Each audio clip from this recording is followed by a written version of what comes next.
New research is changing everything we thought we knew about choline's impact on the cow and her calf, and top scientists have a lot to say about it. They are presenting new research that supports choline as a required nutrient to optimize milk production, choline as a required nutrient to support a healthy transition, choline as a required nutrient to improve calf health and growth, and choline as a required nutrient to increase colostrum quantity. This new research is solidifying choline's role as a required nutrient for essentially every cow, regardless of health status, milk production level, or body condition score. Learn more about the science that is changing the game and the choline source that is making it happen. Reassure precision-release choline from Balchem. Visit balchem.com/scientistsay to learn more.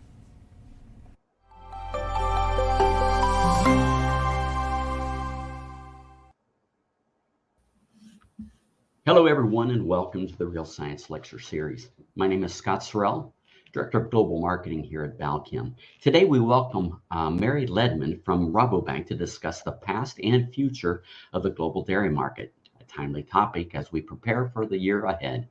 Mary is a thought leader and has more than 30 years of experience in production agriculture, food processing, government service, agricultural policy, dairy risk management, market information and dissemination, and milk and dairy product price forecasting. Prior to Rabobank, Mary held positions at the USDA, Kraft Foods, and Stella. She later founded Keogh Ledman Associates, an economic consulting firm serving the dairy industry since 1995. Mary holds a Bachelor's of Science in Agricultural Journalism and a Master's of Science in Agricultural Economics from Texas A&M University. Mary, welcome to the Real Science Lecture Series, and the floor is now yours.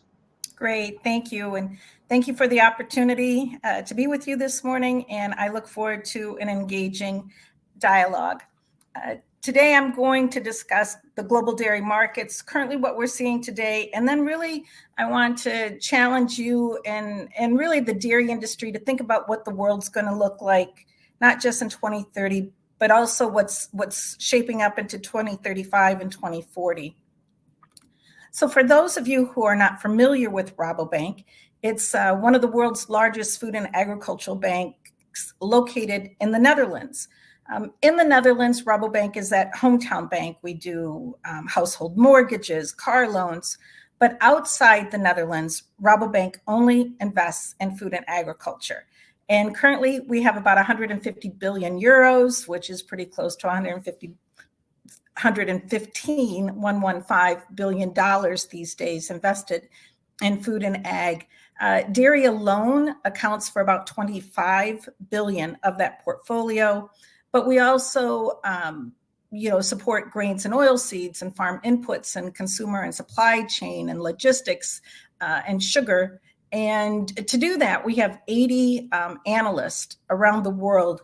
And fortunately, I have the opportunity to work with 6 analysts globally on my team. We do have a vacancy in Utrecht, but I'm hoping to have that filled here in January. But we have boots on the ground in Shanghai, New Zealand, Australia, Sao Paulo, Brazil, and then here in the United States as well.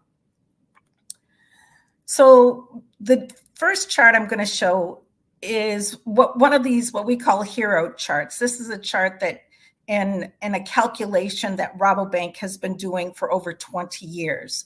And it started with what we call the Big 7. And these are the key export regions around the world. And why I say the Big 7 is because these regions together account for over 80% of the global dairy exports. So first, let's start with the EU, shown in the block of orange. The EU produces about 160 million metric tons of milk, and 30% of its exports, 30% of its production is exported. Next, let's go to green. Green is New Zealand and Australia together. They produce probably about 50 million metric tons of milk and also account for 30% of global dairy exports. New Zealand alone accounts for 25% of global dairy exports. And then the United States in blue, we're about 102 million metric tons of production and account for about 15% of the global dairy trade.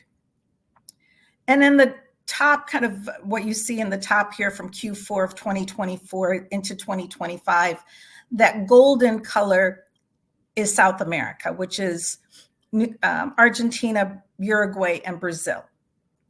And they account for 5 to 7% of global dairy trade in any given year, a little bit more variability in their trade than other regions. And so this is the change in quarterly milk production versus the prior year. So the big change for Q3 of 2024 is China. Okay, now China's not an exporter of milk. Instead, they are the world's largest importer of milk. And we've added them to this chart to display just the rapid year-over-year growth that China experienced, really starting in 2019, but really came into earnest through 2020 into 2023. And now in the fourth quarter of 24, we see the first year-over-year, significant year-over-year production decrease in China.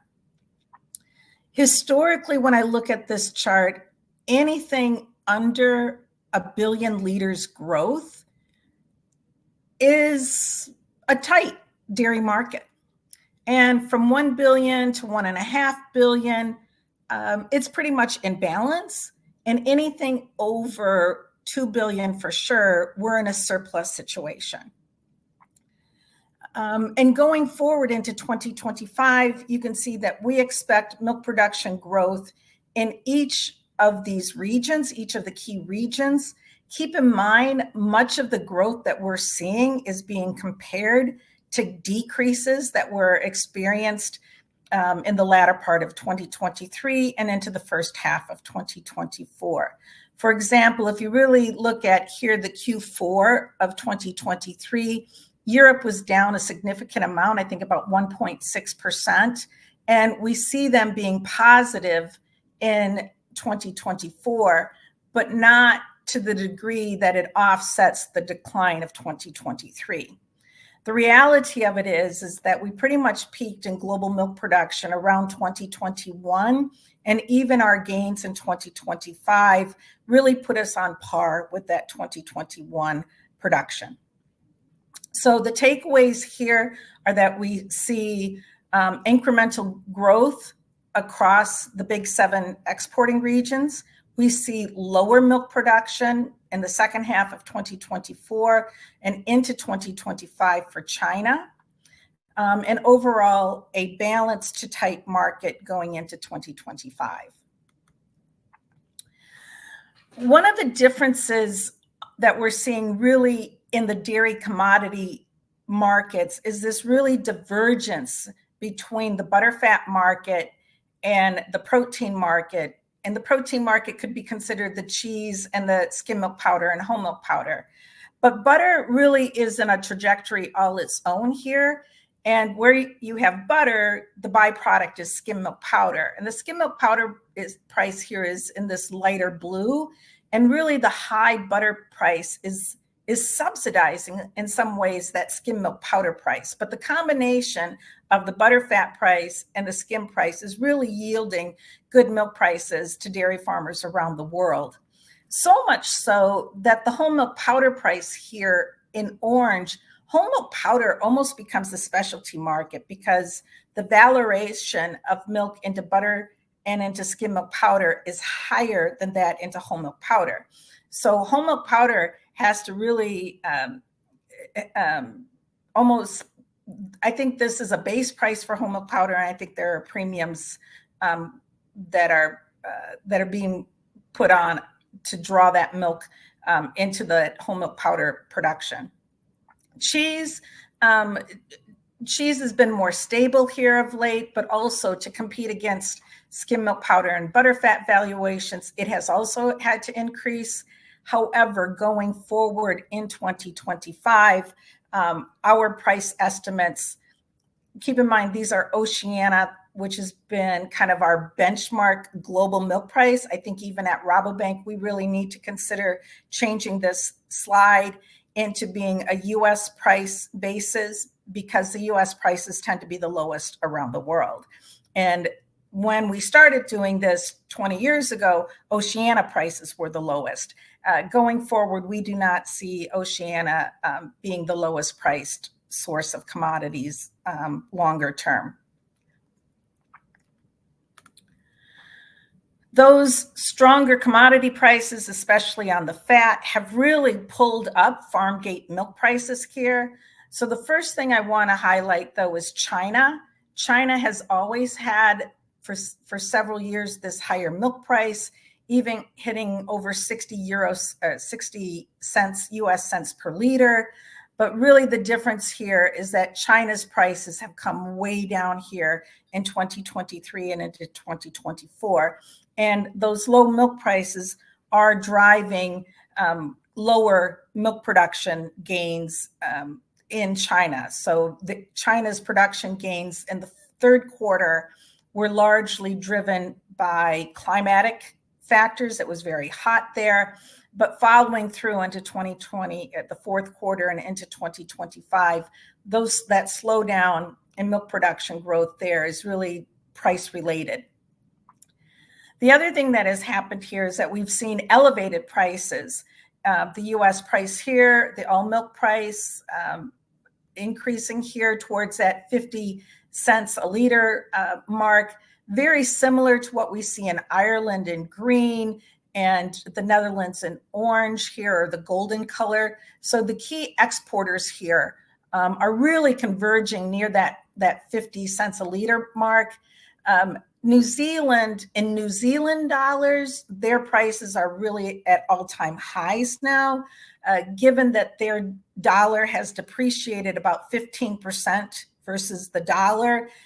Their prices look significantly weaker than US prices, but this is being distorted by the strength of the dollar here. So the takeaway here is that the milk prices among the three largest exporting regions, Europe, Oceania, and the United States, are all converging around that 50 cents a liter mark. Meanwhile, China's prices have gone down. And so we exported a lot of product when we exported a lot of whole milk powder and skim milk powder to China in a period where there was a large difference between the domestic price in China and the export price out of New Zealand and the US and Europe. As China's domestic price have come down, their need to import has been drastically reduced because their own production is as competitively priced as the world market. That is now changing as China, there are some markets in China that call for New Zealand product. And so there's really now a two-tiered market in China. The domestic price is lower than the Oceania price or the Fonterra price. And so what we really see going to China right now are exports to those end users that require New Zealand product as part of their production specifications. Just a little bit here on exports through August. This is a delayed chart simply because we seem to wait a long time to get data out of the European 27 to populate this chart, but just wanted to highlight a couple things here. Is one, global exports, and this is on a volume basis of physical product, really a respectable growth at 2%. So here in China being the number one dairy importer, the good news out of this is even though China's imports are down, other regions around the world have picked up that slack, namely Mexico and Indonesia, but also Philippines, Malaysia, South Korea, as well as Saudi Arabia. So there are, China stepping away from the marketplace has allowed other participants to grab more share than they would have otherwise done so. I'd like to highlight that the whey category, this is dry whey, lactose, and WPC 34. That category through August had the largest amount of dairy trade at almost 1.7 million tons, up 7% versus a year ago. Much of this whey is going to China to feed baby pigs. And so that's a critical component of whey exports, not just from the United States, but also out of Europe as well. Skim milk powder and cheese are pretty close, 1.49 million tons for each skim milk powder and cheese. And this is really what's changed since I started, even 30 years ago, but even 12 to 15 years ago. Global trade was dominated by skim milk powder and whole milk powder. And honestly, it was whole milk powder, then skim milk powder. But cheese exports have grown rapidly around the world here. This is somewhat the proliferation of the Western diet. Much of this cheese is, it's pizza cheese, it's processed cheese slices for Burger King, McDonald's, and Subway. So, but nevertheless, strong growth, up 10%, and really, which is underpinning that cheese market over $4,000 a ton. The butter market is down. The butter trade is down, I should say, 8% this year, but that's really price driven as we see as butter prices, in the US terms went above $3 a pound, in global terms over $6,000 per ton. There's been a price response, and as a result, those butter and fat exports have been lower this year. But all in all, a real favorable pictures of exports going forward, even as China has retreated somewhat. There is growth for exports in other markets. Just a little chart here, briefly, just acknowledging the strength of the U.S. dollar, and that's, we're kind of losing a competitive edge there, right, with the strength of the dollar. So that's something to be aware of going forward. When we look at Rabobank's forecasts here that we put together on November 15th, when it comes to butter, we see elevated prices here in Oceania and Europe. We're pretty confident those European prices are going to stay up there, pretty lofty. Keep in mind, Europe and the United States are very similar when it comes to butter. That is, both of them are home to large domestic markets, right? So we export less than 5% of our butter. Europe exports less than 10% as a whole. Ireland, with their Kerrygold, is the largest exporter of butter out of Europe, and that's going to continue. In green here, we have Oceania. I think these Oceania butterfat prices may be a little lofty. Really depends how milk production goes there in that January to March timeframe. But nevertheless, even U.S. prices at that 6,000 a ton level, those are prices above $2.75 and into $3. So we still see favorable butter fat prices in the U.S., very favorable, I would say. The chart that is really kind of the one that's the outlier here for the U.S. is we rarely see the U.S. skim milk powder or non-fat dry milk price above that of Oceania and Europe. And some of the Oceania and Europe, this is probably a 10% discount just on currency alone. But as U.S. milk production has been negative or just very modest growth, skim milk powder and whole milk skim milk powder and non-fat have really felt the brunt of that. So let me just clarify that non-fat dry milk is the term that's very common in the U.S.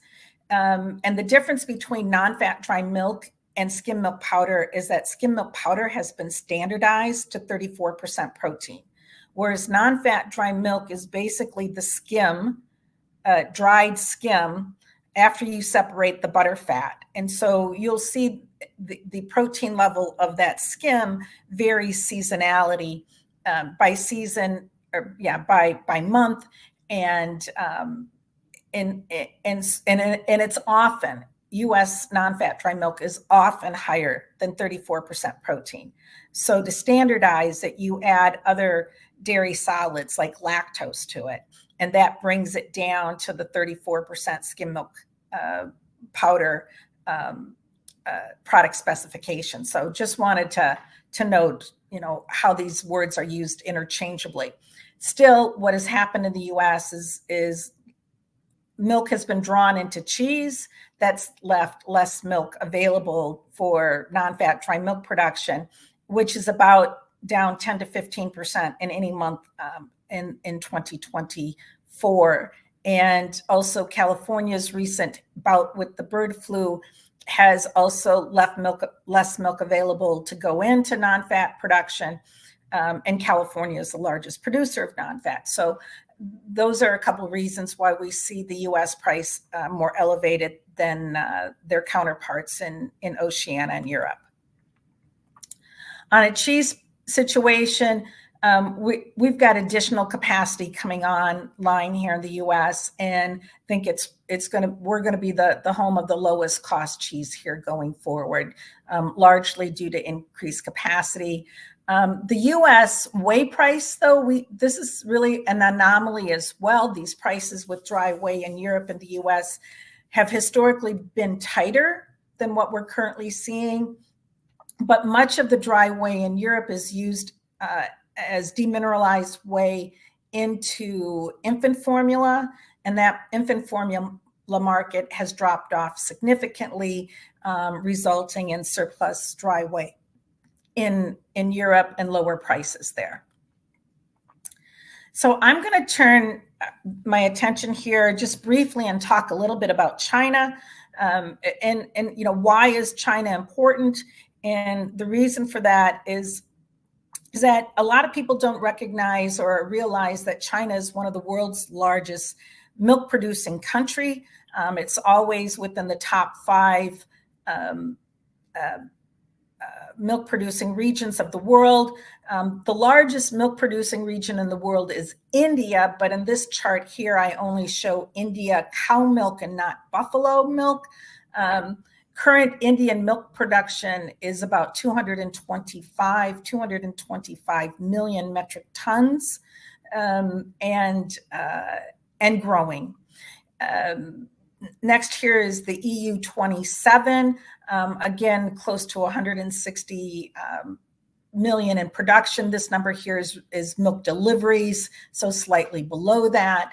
But then comes the United States here with a little bit more than 100 million metric tons of milk production, and then followed by China.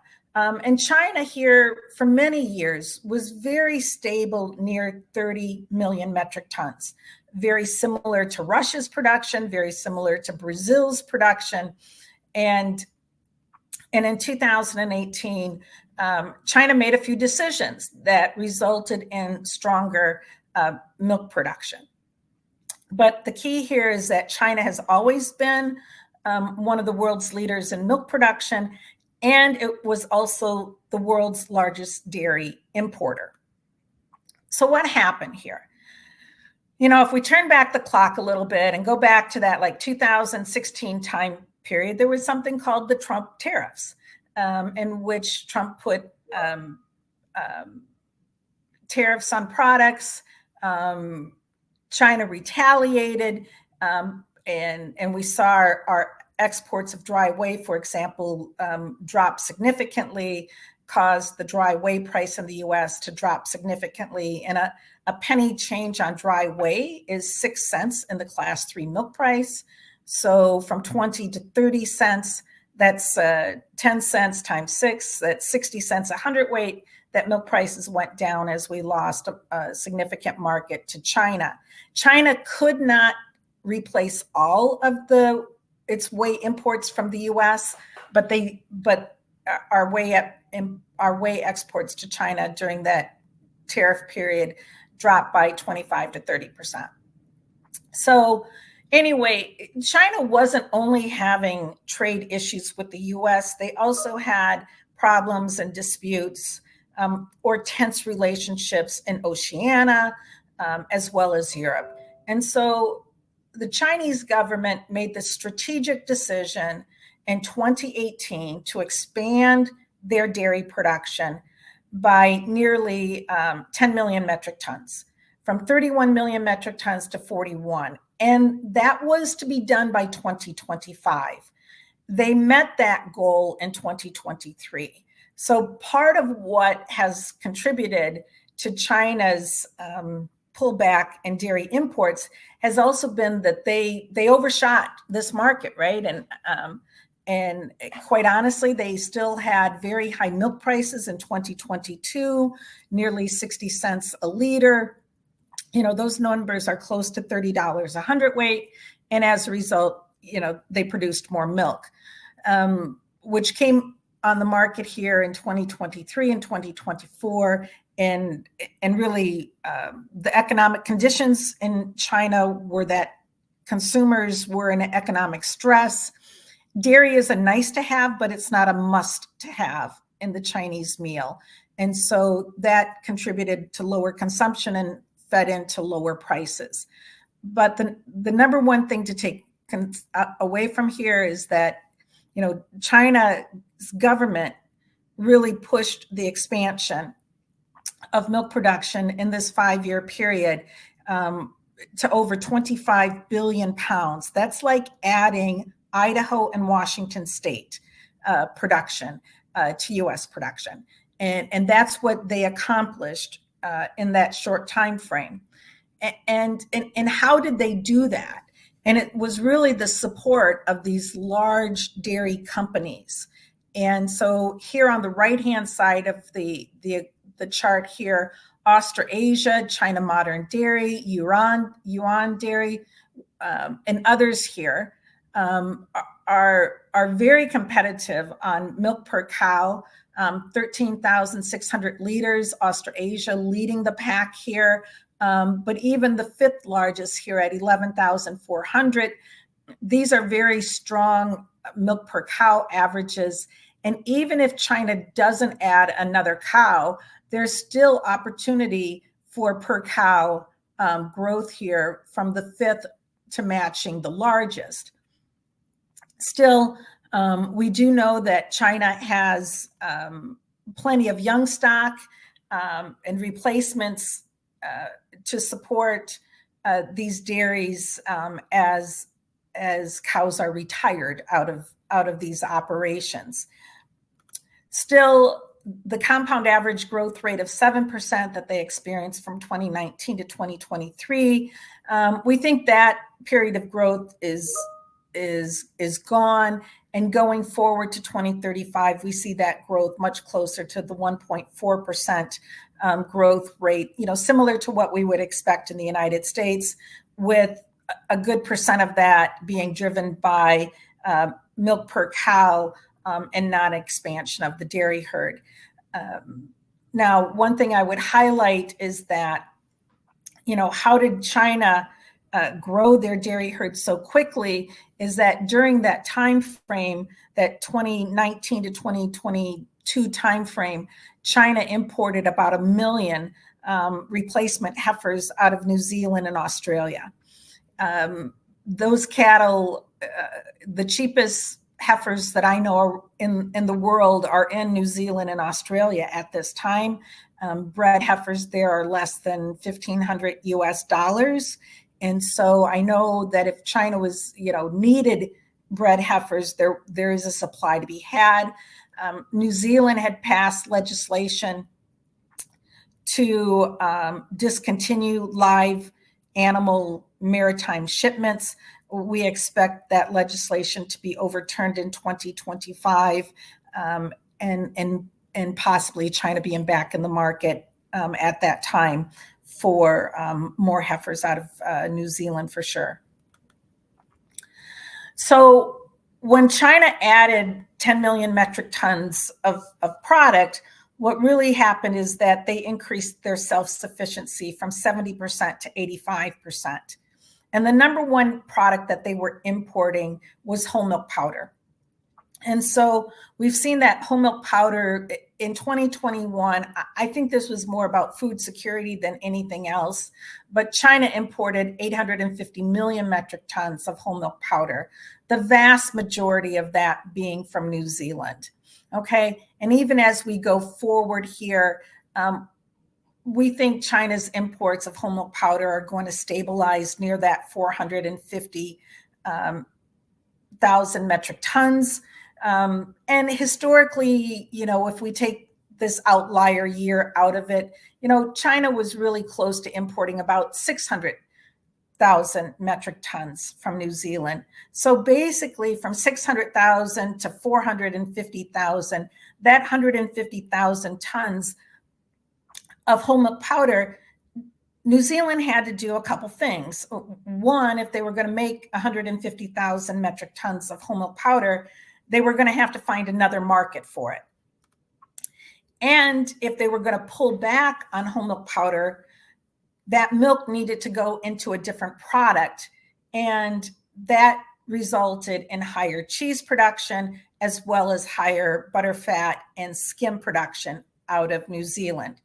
So on this chart here, you can see that New Zealand was exported 1.6 million tons of product in 2021, and about 700,000 of that went to China. That number dropped to 1,326,000 tons in 2022, and New Zealand put more product into skim milk powder here, and butterfat. Now, it also helped during this time period that New Zealand's milk production was down by about 2%. So that helped this 150,000 ton surplus a bit as well. But in 2023, this trend has continued, with whole milk powder production being closer to that 1.3 million mark. And meanwhile, here we saw a large gain in skim milk powder production, nearly 1,000 tons, 100,000 tons in 2023, as well as greater cheese. Excuse me.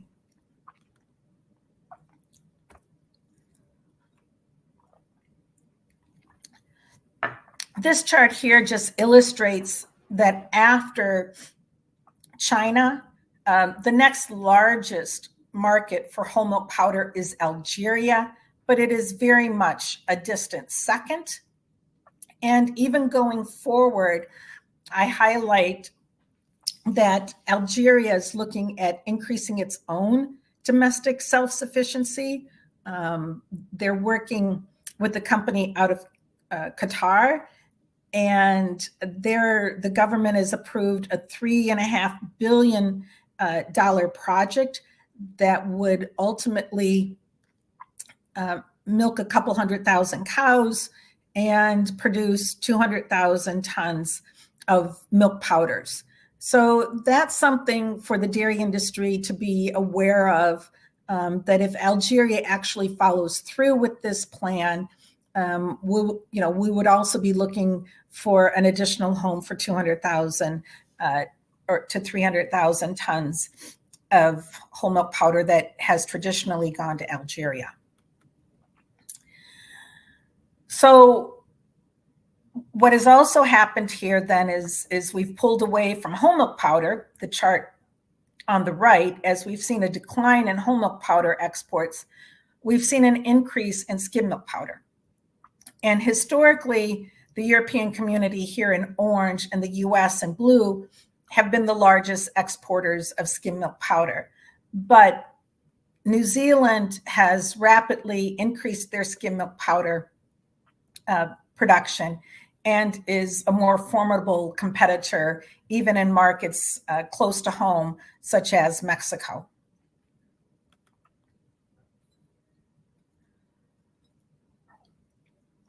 So next, I'm going to take a look at how we see supply and demand globally developing through 2035.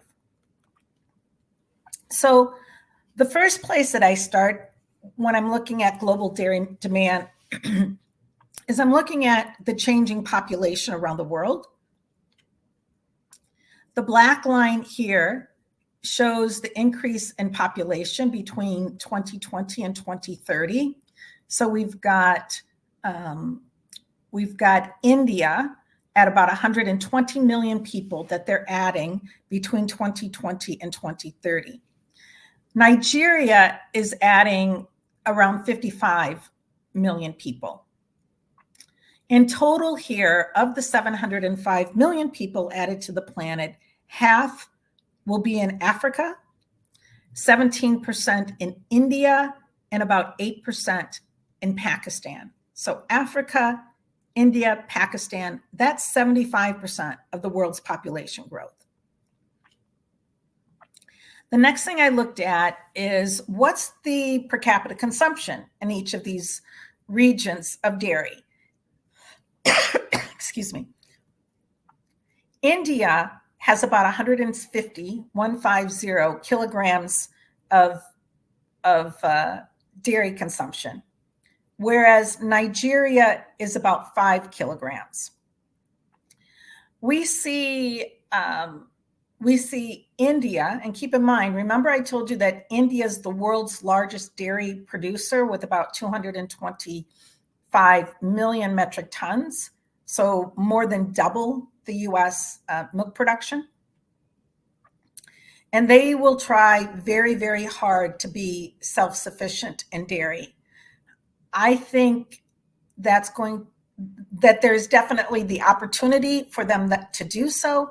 But I also think it's, we have to be aware that we've got so many, call it the dairy eggs in one basket, that they really, they're the world's largest dairy producer and dairy demand center, and they rely on monsoon rains to provide the moisture, to produce the fodder, to feed to these animals.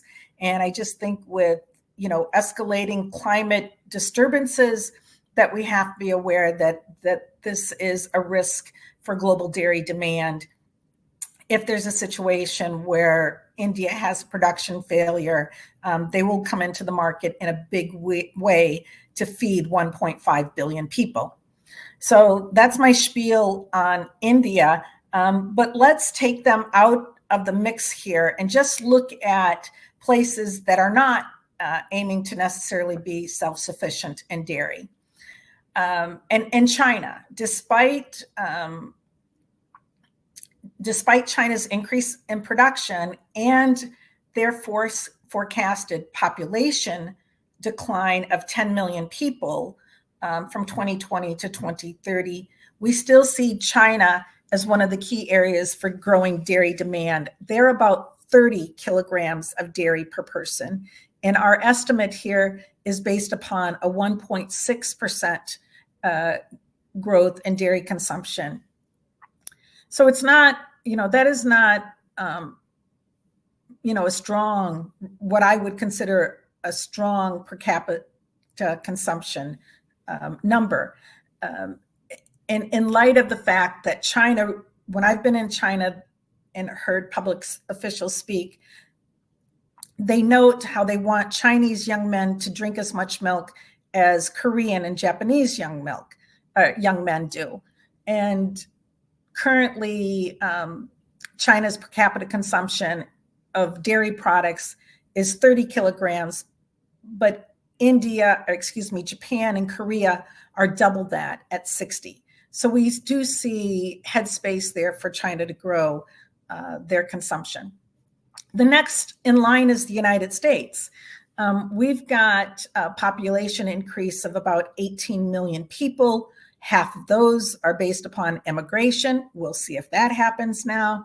But we're at 300 kilograms per person, so 10 times the amount of China's per capita consumption.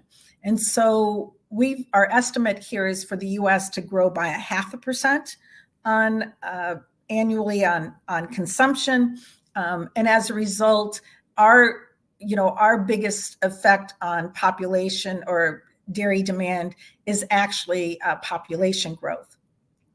But I would also highlight here how Brazil is a market. Mexico, our number one importer, remains strong, and much of Southeast Asia, we continue to see growth in dairy demand. So when we put this on what we call this trade bridge, this is the import bridge. So in 2023, the milk equivalent of dairy products in imports was about 95 million metric tons. So just, think about global trade, and dairy is less than 10% of global milk production. And we see that growing by 20 million metric tons by 2035. So China, going back here and highlighting this 7 billion kilograms, that's 7 million tons of production demand. So over 7 million tons of demand. We see their import needs at 4.5. So 2.5 of their import of their dairy demand is being satisfied by increased domestic production. Okay. This chart done in 2020 would have shown that full 7 million tons, but updated based upon their increased self-sufficiency, those import needs drop back to 4.5. The largest growth market we see is Southeast Asia at 5 million metric tons. Okay. So where is the milk going to come to feed those import markets? Remember earlier I said the EU represented 30% of global dairy trade, and the heyday for Europe was when they abolished the milk quotas in 2015. And from 2011 to 2023, Europe increased milk production by 16 million metric tons. We estimate that the EU milk production by 2035 will be down 10 million metric tons, okay? Giving up much of the gains that they experienced in the previous 12-year period. In the US, we see production growth of 14 million tons in the past 12 years. Going forward, we see the US increasing about 1.3% annually and gaining 19 million metric tons. Oceania, we see lower production there, and so, they've tapped out in cow numbers, but again, lower milk production in Oceania, which accounts for 30% of global dairy trade. South America, which is largely, Uruguay, Argentina, Brazil, increased milk production 2 million metric tons, but we really see South America having the potential to increase 5 million metric tons here over the next 12 years. I just returned last night or yesterday morning from Argentina and met with some producers there. One producer is phase one is adding 48 robots, and we'll have a phase two adding additional 48 robots to be the largest robotic dairy in South America, maybe even the world for all I know, but that's a lot of robots. But it also demonstrates the optimism that South American dairy farmers have. And so that type of optimism is not shared in Oceania or Europe, I can say that. Looking forward to China, we kind of think this was their big splurge at 11 million metric tons here in the last 12-year period. And going forward, yes, we see additional production, but not at the same level. So when we look at feeding that import bridge with our export bridge, we're estimating that Europe's going to have 10 million tons less product available. We're estimating that Oceania has 500,000 tons less, so 10.5. And then we estimate that of that 5 million ton increase, South America is going to keep 2.5 of it to feed its own domestic population and only have 2.5 to export.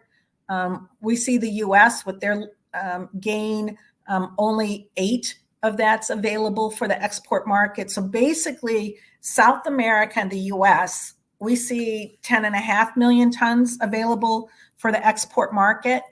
And that just offsets Oceania and Europe's decline. It doesn't do anything to address the 20 million metric tons of new demand that we see. And so this underpins our optimism for the global dairy industry, and quite honestly, our optimism for the Americas here, South America and the US, as playing a key role of feeding that growing dairy demand globally. In closing, I want to highlight how we need to be cognizant of dairy demand today, or even in 2020, is not the dairy demand for 2030 and 2040. Much of the dairy industry benefited from China's rising population and growing number of births. That's not happening. China's slowdown in population and births started as far back as 2015, and it wasn't really, people really became aware of it to more 2018, and now it's very much a thing that China's declining birth rate has, a domino effect, right? It has repercussions around the world. And the first thing I will highlight in this blue box is the decline in population of people under the age of 20. So if you've built your China market based upon infant formula, China's population under 20 declines by 60 million people from 2020 to 2030. It declines by even more like 80 million people from 2030 to 2040. And this 20 to 50 category, which I really see as China's, or not just China's, but everybody's that's your prime workers, that's the growing GDP, that's the economic engine of your country, is 20 to 50-year-olds being your prime earning years. Meanwhile, China's population over 50 years of ation, we refer to that group as the active silvers. That population group increases by 100 million between 2020 and 2030. Okay, and it increases almost by another 100 million from 2030 to 2040. India, despite adding 120 million people to their country during this decade, their population of under 20 also decreases. So this is demonstrating that their growth in population is more due to lifespan, growing, the growth in their lifespan, living longer, than increased birth rates. And Africa is the only place in the world that stays young. And so if you're looking for labor, I would go to Africa and be working on training programs there, because that is the youth of the world are located in Africa.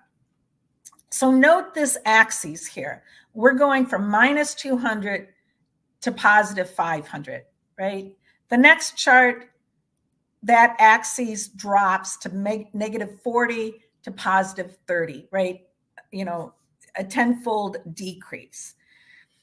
But I want to highlight Indonesia, because Indonesia shows up as one of the growth areas for dairy demand. Note that 20 to 50-year-old green box is there in positive, okay? But Indonesia Mexico, US, Europe, they're all showing this decrease in population of people under 20 years of age. So, think about it. Did you go to Pizza Hut, Domino's, Subway, McDonald's more when you're under 20 versus over 50?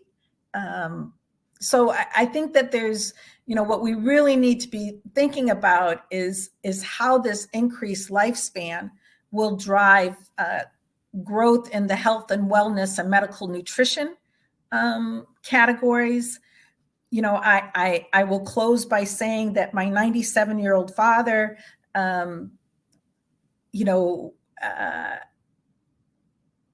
added Ensure to his diet maybe when he was 75 and had a meal replacement kind of beverage for over 20 years. Whereas, how often, infant formula is for a much shorter period of time. So I think that there's huge opportunities for the global dairy industry when we start developing great tasting products that are nutrient dense for our aging population. So that's my message, my closing message, and I would like to open it up for questions. All right, thank you very much, Mary. Before we get started with the Q&A portion of the program, we'd like to share a brief video, and then we'll be right back to answer the questions submitted during today's presentation.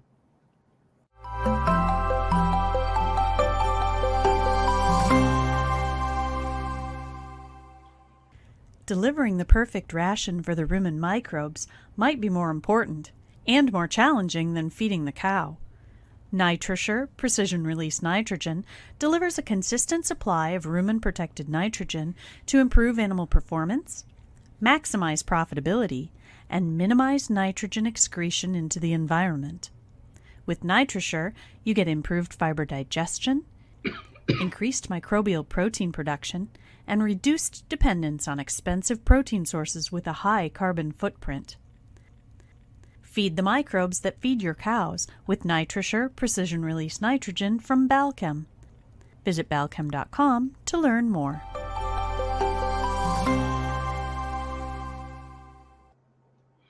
As a reminder, you can still submit questions through the Q&A tab at the top of your screen. Mary, our first question comes in from Edward.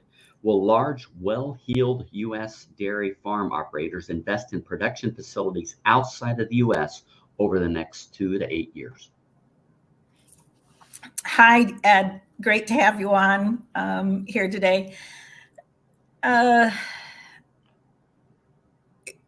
Ed, as you know, we know people who have invested elsewhere. And perhaps I'm biased just coming off of a trip to Argentina and South America. I see a lot of potential there, but there's also a lot of risk. And I've been asked this question over the decades, and I will answer it the same way. I think the U.S. is still the best place in the world to produce milk year round, with the natural resources that we have, with the historically political, economic, social stability that we've had. So I think this is where most of our producers will invest. Is there an opportunity for them to maybe co-invest and get a piece of that and have it really operated by some of those key people in South America and even Mexico? And if Canada would ever get release their quota program, which I don't think they will, and I don't necessarily, we will awaken a sleeping giant with the production capabilities that Canada has. All right, thank you for that. Before we let Edward go, he's got a follow-up question. As dairy farmers in China experience tighter profit margins, will the large farm operators change their non-feed inputs uses as can occur in the U.S. in a similar situation? I think that is very likely, and keep in mind, and Ed, you're pretty aware of this, that those large Chinese operations look like large U.S. dairy operations, and I think that they will be answering, from the same, working from the same strategic playbook on how to bring costs align with milk prices. All right. The next question comes in from Dr. Greenfield. Mary, very much appreciate the discussion centered. Much of your discussion centered on the long-term outlook.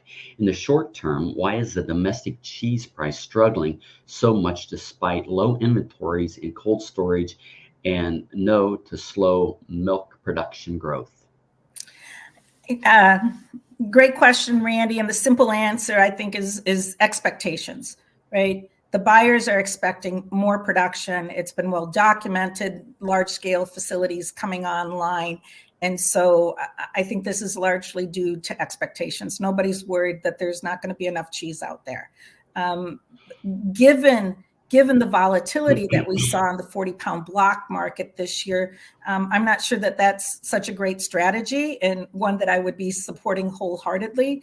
I fundamentally believe that, cheese prices under $1.85 a pound are a good bargain. Cheese prices under $1.75 are a great bargain. And so, yeah, but my answer to that is expectations. All right. Shout out to Paola.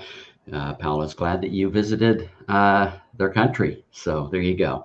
Next question comes in from Laura. Assuming population changes, increase or decrease, will be correct going forward to 2035, are there other changes, population preferences, for example, that may cause the 2 million tons of opportunity milk to end up being less than predicted by 2035? That's always a possibility. And even if I'm off by half and it's 10 million tons, it's still a lot of product to fill. I typically get that question when people ask me about plant-based beverages or cultured product, right? The GMO type process to replicate dairy DNA and products. And I just say, with 20 million metric tons, there's probably room for all of us in this market. Best guess, where's it going to come from? Somebody's going to fill it, right? And it seems like the U.S. dairymen are typically pretty good at filling the gap.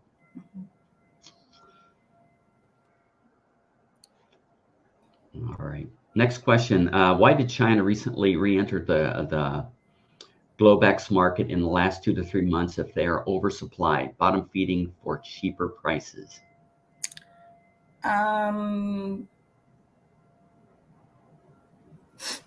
The Globex market, I know that they re-entered the global, the New Zealand auction here, the global trade auction because of needed product out of Oceania. So I'm not sure with the Globex if that's referring to the European market or not. So Jerry, if you could clarify on that. I don't think it's really looking for bottom feeding for cheaper prices, though, because their domestic prices are pretty low for whole milk powder at this time. All right. Randy wants to know, will increased domestic cheese production come from increased milk production or at the expense of butter and powder? Good question. Yeah, I think in the beginning here, it's going to come at the expense of butter and powder. And I think there was another question that, do I see butter prices remaining elevated? And the answer to that is my assumption is that it's going to come out at the expense of milk production growth, which we've already experienced. And, cheese takes a lot of butter fat. And so I think the butter fat market is going to be short largely. Think about it. It's like 14 billion pounds of cheese that's growing at 2.5%. And that's about a, 30 to 40%, even if you use 30% as a butter fat component of that, that's a lot of butter fat that's needed to feed that cheese machine. Yeah. Dr. Hutchins would like to know, will governments such as New Zealand sponsor dairies in Africa to follow the Chinese plan? Produce versus export? No, I don't see that happening. And and maybe you're aware of something that I'm not aware of, and I can ask our New Zealand analyst if anything is happening in that arena. Fonterra and its strategy has really pulled back from its global activities and is really definitely focusing more at home. So again, I'm unaware of anything from the New Zealand government, but I don't know everything. So yeah. Richard is saying the solids content of milk is continually increasing with higher fat and protein content. How much will this increase solids fill the void in demand? We've taken that in consideration with our milk production forecast and the amount of solids that's being produced. More and more, we're looking at this as a global team on a milk solids basis. And you look at New Zealand, and per kilogram milk that they're producing, it's at 9.05% solids, butter, fat, and protein components. Whereas in the US, we're closer to like a 7.7. And as most of the people on this call know, we've increased that, significantly over the last 5 to 7 years. And so that is taken in consideration in these forecasts. All right. Jerry did get back to us. And I guess this is the answer to your question. They were absent for almost a year, came back in at 51% of that particular day sale. Yeah, but what is the global trade auction, or what market what auction is he talking about? Because if it's the GDT, it's because the Chinese buyer needed New Zealand produced product as part of their product specification. So in China, there are two markets. There are markets that use their domestically produced whole milk powder, and there are markets that call for Oceania, specifically New Zealand or Fonterra product. Yeah. Okay. Do you know how much bird flu has impacted the California milk production? So from some individual farms, it's had quite an impact, where you hear stories of, 10 to 20% drop. I think the more recent California production number for the state as a whole was maybe down 3.6. I kind of have a North American analyst that that covers that for me.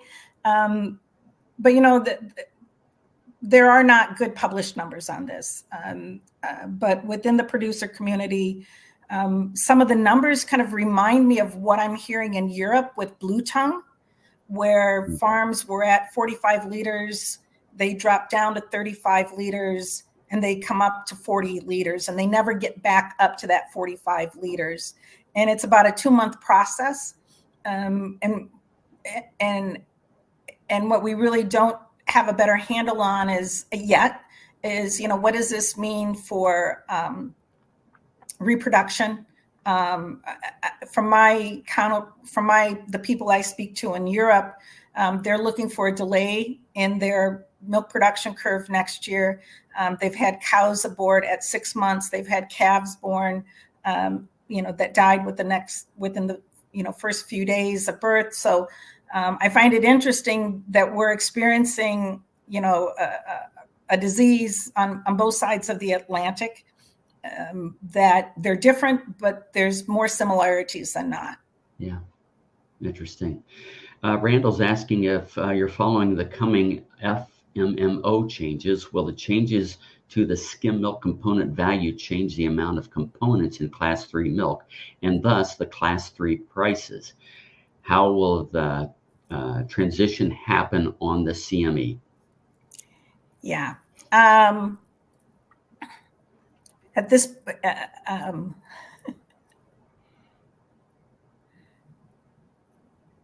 so at this point, Randy, it's anybody's guess, quite honestly, because the only milk that has to be pooled is Class 1.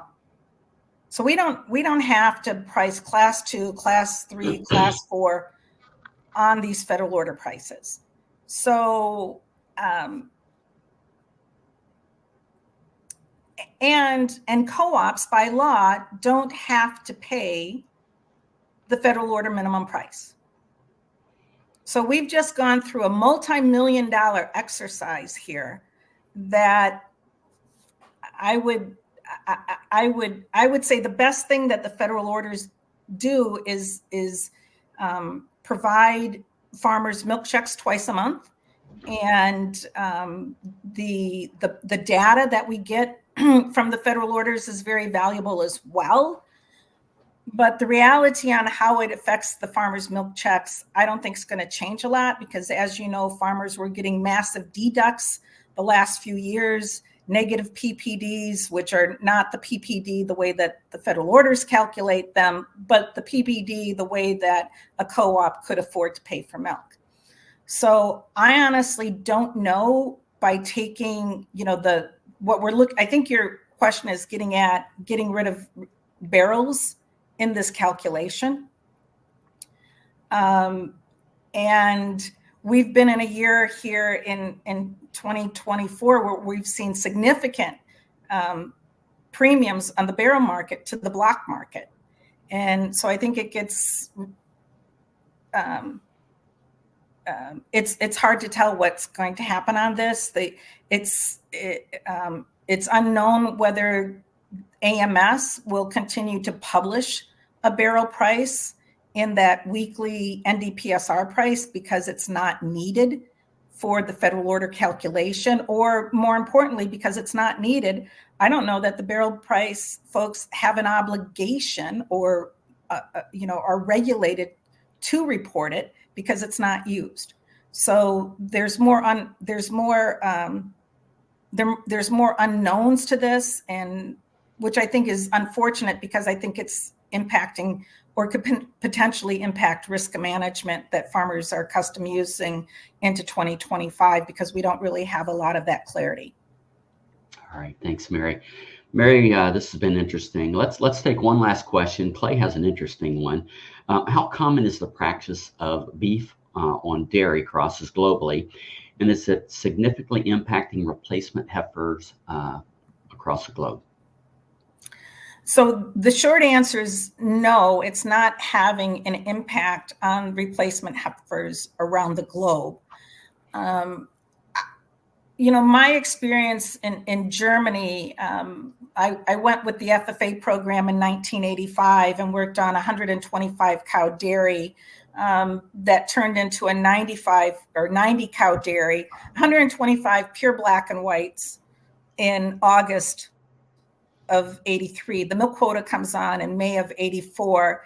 And by 87, those cows are like Heinz 57. They're dual breeds cows, bred for protein and butter fat, because originally it was a quota on volume and not on components.